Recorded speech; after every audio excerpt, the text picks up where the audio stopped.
You keep waiting, waiting like something owes you permission, like the world is supposed to tap you on the shoulder and say, now you're allowed to move. Now you're allowed to stop wasting your life.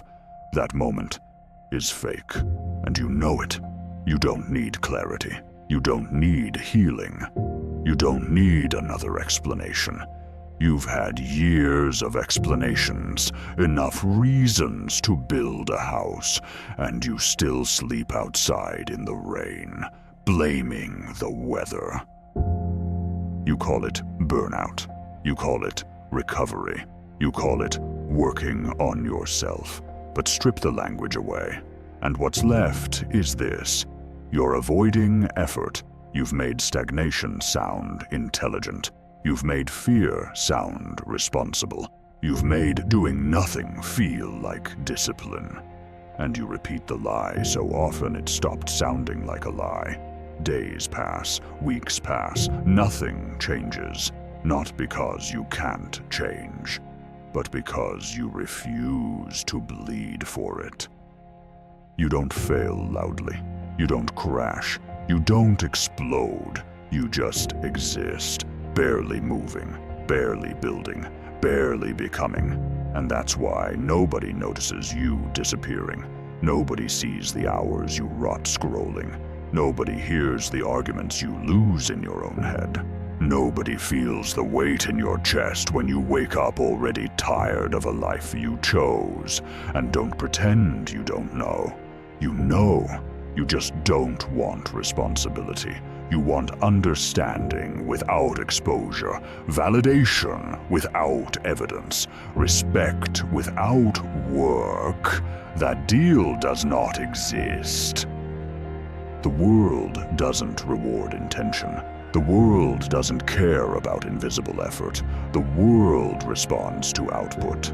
That's why this hurts, because deep down, you know you're not producing anything worth defending.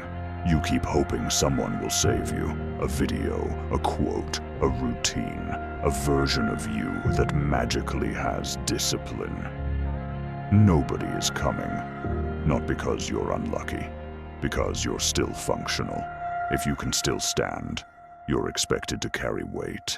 If you can still talk, you're expected to solve problems. If you can still choose, you're expected to choose better. And you keep choosing easy. You chase motivation like a drug, like it's supposed to hit you hard enough to override your weakness. Motivation is a mood, and moods don't build lives. Most days you will feel average, some days heavy, some days empty. Those are not excuses. Those are the conditions under which men are exposed. Anybody can act when they feel powerful. Anybody can promise change when they hate themselves enough. What you are is what you do when the feeling disappears, and that's where you fold. You treat discipline like cruelty, like something you're forced into. Wrong. Discipline is proof. Proof that your word matters. Proof that you can be trusted by yourself. And right now, you can't. Every time you negotiate with yourself, every time you lower the bar to match your mood, you train your nervous system to ignore you. That's why your self-talk is weak. That's why your promises feel empty. That's why tomorrow doesn't scare you anymore. Comfort has eaten your edge. Comfort is not neutral. It spreads. It colonizes. You think you're resting. You're surrendering ground. You think you're taking a break. You're rehearsing quitting. Comfort never announces itself as the enemy. It arrives as relief. As just tonight. As I deserve this. And then it owns you. That's how men decay.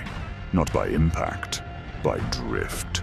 They drift into softness and call it peace. They drift into distraction and call it balance. They drift into mediocrity and call it acceptance. You are not at peace. You are sedated. You keep planning because planning doesn't hurt. Planning doesn't risk humiliation.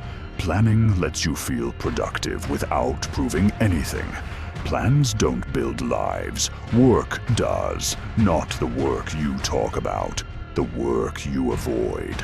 The work that feels boring, lonely, and unimpressive. You're afraid of trying hard and still being average, afraid your ceiling is lower than your ego wants to admit. So you stay in intention, where you're still special. Reality does not care who you are in your head.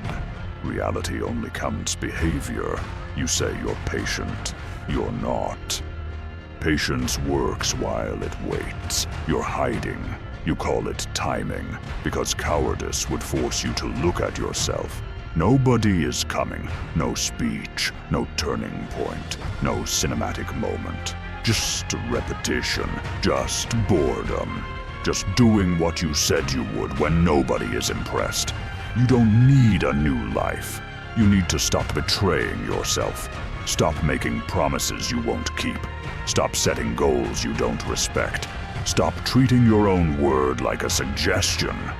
Every broken promise is a cut, and you're bleeding out quietly, calling it a phase. Look at your time. That's your God. Your comfort gets fed before your future. Your distractions get disciplined before your craft. That pressure you feel, that tightness, that's not anxiety. That's your potential watching you waste it. You don't escape suffering. You choose which one destroys you. The pain of discipline or the pain of regret. Choose, because time is already taking from you, silently, without asking. And one day there won't be drama. No collapse, no explosion. Just the realization that you faded. So stop waiting. Stop negotiating. Stop protecting the version of you that keeps losing. Do the work angry. Do it tired. Do it without hope. Do it anyway. That's the reality.